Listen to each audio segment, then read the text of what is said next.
Why, hello everyone, and welcome to this week's Kanpai News. Kanpai News for the week commencing the 23rd of November, 2025. I am your host, Nasuth. I am joined, as always, by Xeno and Thaylien. How are you boys this week? You're on news. Surviving.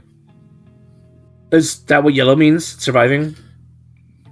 Yes, but also, I thought he's yellow not a meant noose, fear. he's a scarf. Because They fear both go around the same neck, but you know. Oh my god. Here I was making a yellow lantern joke, and Thaylien was off making puns instead. Anyway, we have news. We don't have a lot of news though. We don't have any facts and rumors, and we don't have any releases. So it's going to be a relatively short episode, but still packed with lots of news, like Metal Misstep Mars Remarried Empress reveal. I appreciate the alliteration there. Disney Plus sparked immediate backlash after unveiling first look stills for its 2026 The Remarried Empress live action series, where viewers noticed that Jihoonju's costume included a medal resembling a Nazi German Long Service Award. Studio N apologized for the discomfort and pledged corrective action. Disney Plus Korea deleted the images, and the controversy overshadowed the adaptation of the hit romance Webtoon, which boasts 2.6 billion views and a sizable fan base worldwide, especially in Japan. Good job. Somebody in the prop department, costume department fucked up big time.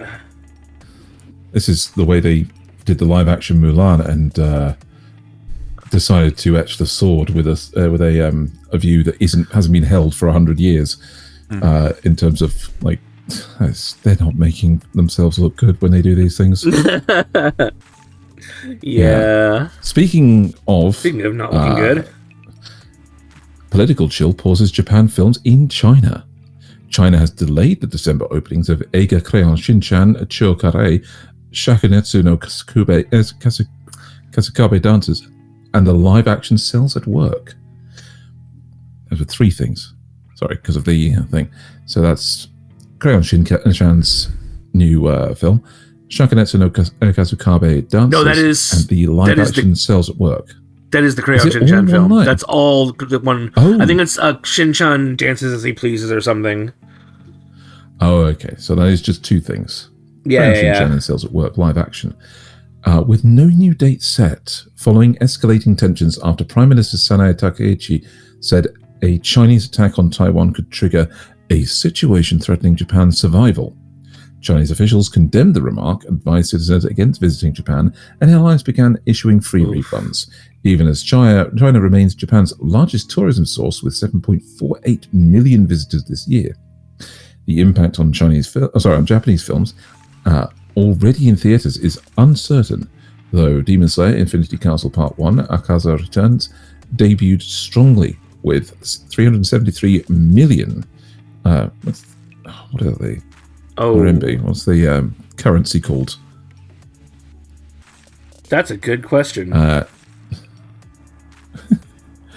Yeah, which is about $52.5 million in 3 days, including a record-setting IMAX opening for a Japanese film. So Chinese yuan. I don't know why it's RMB. Oh, it's the yuan. But it's the Chinese yuan. I'm guessing because the other letters are actually used for other things first in the trading calls. Why is CNY called RMB?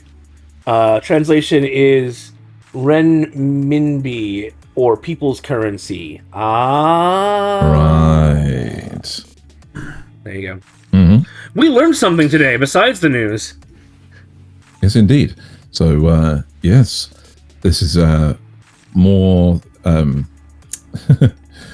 more political maneuvering affecting everyday people. Right. Cloudflare hit with judgment in Piracy case. The Tokyo District Court ruled Wednesday that Cloudflare is liable for copyright infringement damages in a lawsuit brought by Shueisha, Kodansha, Shagakukan, and Kodakawa, ordering the company to... They did okay. Yeah, I did it again. Ordering the company to pay, that's Cloudflare, to pay 500 million yen of the roughly 3.6 billion in recognized damages. The publishers argued Cloudflare enabled major manga piracy sites by distributing their data and allowing operations to hide behind minimal sign-up requirements. The court agreed, stressing Cloudflare's failure to enforce strict identity checks. In a joint statement, the publishers said the ruling sets an important precedent for preventing misuse of CDN, that's cloud distribution networks, services, and reaffirming their commitment to protecting creators as piracy sites serving thousands of titles continue to draw hundreds of millions of monthly visits. So for background information, Cloudflare's troubles with Japan publishers stretch back years, with the company repeatedly accused of shielding manga piracy sites by acting as an intermediary that kept them online even under legal pressure. After the infamous Mangamura site vanished in 2018 amid criminal complaints and arrests, publishers pushed Cloudflare in court to stop servicing successor sites like Hoshi no Romi, eventually reaching a 2019 settlement that required Cloudflare to halt caching for any site in the Tokyo District Court. Any site the Tokyo District Court deemed infringing. But legal battles continue on multiple fronts, from the US lawsuits targeting anonymous site operators hosting tens of thousands of scanned volumes to further actions in Japan allegedly Cloudflare's complicity. Publishers have also escalated globally through CODA, which I can't remember what is. Coalition something organization. Something I can't remember. Yeah, and its international anti-piracy arm, IAPO, coordinating across border enforcement as they work to dismantle piracy networks that have persisted despite years of takedowns and subpoenas. Content Overseas Distribution Association. Yeah. This is stupid. Piracy will never go away. You'll never crack down on it. So there is validity to this, though, because, like, the thing is that when you have a CDN set up, the CDN talks to the server and caches the content and everything, but it doesn't take a genius to block this sort of content from, your services. So Cloudflare can prevent this sort of stuff if they choose to. It also sounds like they're not helping track down the people who register these sites. Like, they're withholding that information. Mm-hmm. See, to me, this comes from the other side of the should payment people, like banks and things, be able to monitor what we pay for and start adjusting it based on what they deem as appropriate. No, but this is similar. It's a similar thing. So I don't think it is. The people that are hosting it, I think the people are hosting it. The people uploading it, yes, they're pirates. The people hosting it are just providing a service for hosting things and aren't responsible for what content is uploaded. No, I agree that you shouldn't be holding the businesses responsible, but if there's a court order in place that says, this person is doing something illegal, and then Cloudflare just goes, yeah, so what? Maybe that's a problem. That might be a problem. Well, in part, the problem is the fact that they the courts are turning to them and saying, like, you're doing something illegal. Someone else is abusing your system to do something illegal. Yes. Right? We need you to provide us with the details of who that person is. Yes, exactly. But the thing is, you have to consider international law here, right? Mm-hmm. So things like, okay, but they are a country you do not have any rights over. So, like, it's when you have these international it has to be legally enforceable. businesses. Yeah, I agree. Because that's why the international piracy arm is getting involved. But at the same time, but I mean, they've gone after places. Like you're talking about going after places in the United States, or they've gone after places in Korea. And Cloudflare apparently doesn't care that those are. We know those have laws in place against piracy. Yeah, but look at the UK going after 4chan, and it's just like, we're an American business. Fuck off. Yeah. Right. You have no say over what we do. Right. And it's just Wikipedia trying to sue the UK government because it's forcing its members, its contributors to provide their information, which, as it's proven by other systems getting hacked, that it just releases all their information. Yeah. Anyway, so it's crazy. I mean, so I think all three of us are, it's safe to say, pro high seas to an extent, but. We're not. We are admitting nothing. We're admitting shut nothing. The fuck up. But right? there's a line. There's definitely a line, I think. Oh yeah, there is a line. I just think that going after the service that hosts is not the. It needs to isn't going to help crack down on things unless they have at the end of the day, a way to enforce it. At the end of the day, they're just going to find another way to distribute it. Yeah, yes. 100%. Yeah. Even if they have to go. But that's somebody else's problem besides Cloudflare's. Anyway. Mm-hmm. We spent too long on that story, so let's move onward. I'll probably keep all of that in, though, because it was good information. So, another court case. Court cracks down on Webtoon piracy. The Daejeon, I think that's how that's pronounced. Daejeon? I don't know. High Court handed a 4-year, 6-month prison sentence to the operator of illegal sites Nunu TV and OKTune on November 13th, increasing the original 3-year term and ordering the seizure of, that's Korean won? I believe so. 374.7 million Korean won in profits. The Digital Comics Anti-Piracy Committee said that the ruling finally reflects the seriousness of copyright crimes, noting that right holder petitions played a key role in the harsher verdict. The 31-year-old operator had a history of repeat offenses, and the court cited both the scale of profit and market disruption in its decision. DCAPA emphasized that the ruling sets a stronger judicial precedent as Korean's webtoon industry continues accelerating globally. Alrighty.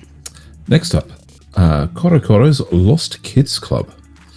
Monthly CoroCoro comic has put out a full-page APB for the 100 winners of its May 2018 Inazuma 11 Aries prize drawing.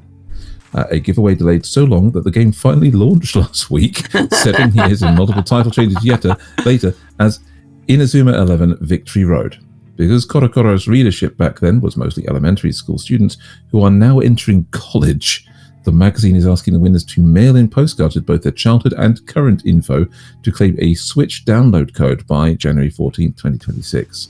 The prize delay mirrors the game's own troubled journey, originally planned for summer 2018 across 4 platforms as Aries no Tenbin. It became Eiyutachi no Great Road during development before finally arriving on November 14th as Victory Road, after years of setbacks from voice recording and multilingual translation. Incredible. I'm just wondering, all that strife, is this actually a mobile game or is this actually a Switch game, isn't it? Yeah. So it's not some mobile game. I'm hoping that it's just a one and done thing and not some kind of live service, because it's just not really worth PS4, Switch, iOS, and Android as well as so it is a mobile game. It's basically just a mobile game that they're putting on the Switch as well. Wow. Well, at least the kids got their prizes. Yep. 7 years later. Maybe. If they can actually prove who they are. All right. Power level polling. To mark its 40th anniversary, Dragon Ball has launched its first worldwide character popularity poll, a 4-stage vote featuring 212 characters, with round 1, which ran from November 20th to 24th JST, What's that? Doesn't need a time zone. Yeah, well, it does, because midnight is different everywhere around the world. Yeah, No, but it didn't even say the times; it just says the dates. I did actually post this in the Discord. There was a specific time. I don't know why it cut it out. Okay. But because this ended before this, we were even before this episode airs. Right. I posted it in the Discord for people to know. Trimming the roster to 80 because the internal pool draws almost entirely. The initial pool draws almost entirely from the original 42 volumes of the manga. It omits anime-only and super-era characters, with Bardock as the lone exception. Fans can vote once per day, and after each round, the staff will cut the field, while Dragon Ball's account on the site formerly known as Twitter hosts a 24-hour revival poll for one eliminated character. The final ranking will be revealed on YouTube on January 24th, 2026. The list includes deep cuts like the dolphin who directed Goku to Master Roshi. Wow! Yep. Farmer with a power level of 5. Yeah. Damn straight. Who the hell is Bikini? Bulma's mother. I don't know. I thought it was Bra, though. I thought it was Bra. Bra is Bulla. It's her daughter. Oh. Anyway, Maid Robot and Bandit Bear, plus 3 separate versions of Son Gohan. Early day one tallies. Each day. Grandpa Son Gohan, and Great Saiyaman. Oh yeah, that's a fair point. Right. Early day one tallies show Son Goku, Vegeta, Son Gohan, Vegito, and Piccolo in the lead. Should be. I forgot that Goku's grandfather was also Son Gohan, or a Son Gohan. Mm-hmm. Moving on, Reze rises again at Japan's box office. Chainsaw Man, the movie Reze arc, slashed its way back to number 1 in its 9th weekend, selling 217,000 tickets for 337 million yen, and pushing its total past 8.76 billion yen since its September 19th debut, where it dethroned Demon Slayer Infinity Castle, Akaza Sairai. Meanwhile, Jujutsu Kaisen, which briefly dethroned Chainsaw Man, slipped to number 2 in its second weekend with 176,000 tickets and 258 million yen, bringing its cumulative total to 1.12 billion yen after a strong 417,700 ticket launch earlier this month. Mm-hmm. Genuinely, that makes me really happy. So what is this? Total is about 55.7 million US. That's not bad. It's not bad at all. It's not bad but it's compared to Demon Slayer, which is our next one, which has sliced past 100 billion yen worldwide. Mm-hmm. Kimetsu no Yaiba, the movie Infinity Castle Part 1, Akaza Sairai, has become the first Japanese film in history to cross 100 billion yen worldwide. 644 million. Soaring to 106 billion yen from 89.18 million tickets sold as of November 16th. Its Japan run counts for 37.9 billion yen after 122 days, while its explosive China debut added 373 million yuan in 3 days, including a record-setting IMAX opening for a Japanese film in the country. Since premiering on July 18th, the film has surpassed Spirited Away to become Japan's number 2 highest domestic earner, and now stands the highest grossing anime and Japanese film worldwide, overtaking all competitors and even topping this year's comic books films globally. I'm going to have a talk with you. you Still wonder why we haven't. No, sorry, go ahead. And we still wonder why. Oh, I gotta kill him. And we still wonder why we haven't had the Kobayashi Dragon Maid movie in theaters. Thank you very much, Sony. Yeah. Oh dear. I'm going to have to talk with the intern about why it's not putting the US amount. It's supposed to be doing that. Hates you. It does hate me. Maybe it doesn't understand that you won. Right. It's possible. Ghost in the Shell marks 30 years. The Ghost in the Shell franchise celebrates the 30th anniversary of Mamoru Oshii's seminal 1995 film on Tuesday. Oshii was slated to answer 30 fan-submitted questions, though the submission period closed on November 23rd. The anniversary also featured a set of special anniversary logos by graphics artist Yoshiro Ten, and Oshii reflected on the film's enduring legacy across evolving media formats over the past 3 decades. This is another one I posted in Discord because it would be it's literally ending on the day we're recording. So Yeah. if you want to make sure you keep up on stories like this before they happen, join the Discord. What is that? What the fuck is that? What the fuck is that, you say? Well, it's the Legend of Zelda live-action film, which began production. Shigeru Miyamoto's confirmed that full production has started on the live-action The Legend of Zelda film, sharing 3 stills featuring lead actors Bo Bragason as Zelda, Benjamin Evan Ainsworth as Link. Oh, and Benjamin Evan Ainsworth as Link. The film's release has been pushed back to May 7th, 2027, from its originally scheduled March 26th date. I don't know if that was March 26th, 2027. I'm going to assume it was. Nintendo is financing over half the project, with Sony co-financing and handling distribution. Wes Bell, who did Maze Runner, is directing, with a script by Derek Connolly, who did Jurassic World. And Miyamoto is producing alongside Avi Arad of Arad Productions. I see nothing wrong with that lineup. Nope, not a problem at all. I can't. I mean, it's gonna be it'll be fine. The stills don't actually look that bad. But they're stills. Because they're stills. Yeah. And they... Okay, taking bets. This was... What the fuck? Damn, that taking is bets, huge. This was either filmed in Wales, but it's too sunny, or New Zealand. New Zealand, yeah. New Zealand. I'm guessing New Zealand because they like the locations. Yep. I don't think those are Welsh trees entirely. You'd see a lot more sheep. Oh no, not really. I don't know. Link, this for some reason this is giving me huge Attack of the Clones or Attack of the Clones vibes, or yeah. That's the one where they talk about sand, right? But no, I mean, first off, like, how much is Zelda involved in this? Like, because she looks like she's an archer for this fully archer, like ranger style. But not only that, but she's wearing basically the tunic from Breath of the Wild, to which she was absent for like all of. Yeah. And no, it's just like, but that's the whole thing about Zelda, is the fact that she doesn't usually participate. Wait. Stop. Look at her shoulder. Where? Zoom in on her shoulder. Right. She's got 2 straps. On the what tunic. about it? It's Triforce Designs. Yeah. Oh, so it is. Well, it's a repeating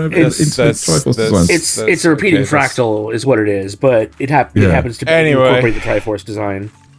To a potentially interesting one for Xeno, just for a short bit. Steins Gate Reboot coming to PC in 2026. Spike himself confirmed that Steins Gate Reboot will release in North America and Europe on PC via Steam in 2026, after a delay from its originally planned 2025 launch. The game features revamped character designs and accessories by Hook, new background locations and depicting Akihabara in 2010, and additional event scenes not in the original 2009 game. The announcement follows the franchise's 15th anniversary movie in October 2024, which affirmed that Steins Gate will continue, alongside ongoing sequel spin-offs and the previously announced Hollywood live-action adaptation. Wait, they're doing a fucking Hollywood live-action adaptation Apparently, of Steins Gate? We've missed out on that one. Steins Gate live-action adaptation was announced in 2020. So it was announced in 2020. So it might just be in development hell. Yeah. Mm-hmm. Fucking hope so. Right. On to our last Unfortunately, story. Swapped mine and Xeno's last two. The last ones. That's what it is. Oh, you think you should have gotten this one? Well, your face. Anyway, Kpop Demon Hunters floats into Macy's parade. Balloons of Kpop Demon Hunters characters Derpy and Susie? Sussy? Sussy? No, it's I'm gonna go literally with Sussy. Sussy. Yeah, I'm gonna go with it Sussy. is. Will appear at the 99th Macy's Thanksgiving Day Parade with a preview video showing them inflated to Hunters. Was it supposed to be Hunter X or Huntrix's? Yeah. Why is that a slash? Anyway, Huntrix's. 'Cause it looks like an eye. What it sounds like. Fuck off. The group's singer. Multiple That's singers. not a word. AJ, Singers, Audrey, Nuna, and Rayami. Okay, those aren't words. Will perform their Grammy-nominated song "Golden" live. The franchise joins other parade favorites, including Mario, Goku, Luffy, and Pikachu and Eevee. Aboard, the film faced minor controversy after a UK school asked students to avoid singing its song at school to respect differing faiths, later clarifying it does not judge the film itself. What? Oh, I know this one. So the second to last song of the film is called Your Idol. Right. And basically is sung by demons about the people worshipping them as idols. Right. You know, both meanings of the word. Right. So I could imagine that a puritanical group of any kind would have a fit about worshipping false idols. God, dear God. Oh, Yep. did it include? It didn't. Oh, it did include the stuff about UK. Yeah. Okay. Yeah. That's what you're talking about. Yeah. Right. Yeah. And That's That is it for the news. Take us out. Yep. No releases this week. Strangely enough, I even checked like late last night and this morning to see if there were any. And no facts and rumors. It's a bit of a dry week, but hopefully you enjoyed learning all of that wonderful news. Stay tuned later this week for Kanpai Cast, where we are talking about hidden gems, which I think Thaylien and I went and looked for some new ones that we hadn't seen before. Maybe. What, hidden gems? No, these are ones I've seen. Oh, okay. And, so I went away and found some new ones. New ones to me. And then hopefully we see you back here next week for more news. For more news. News.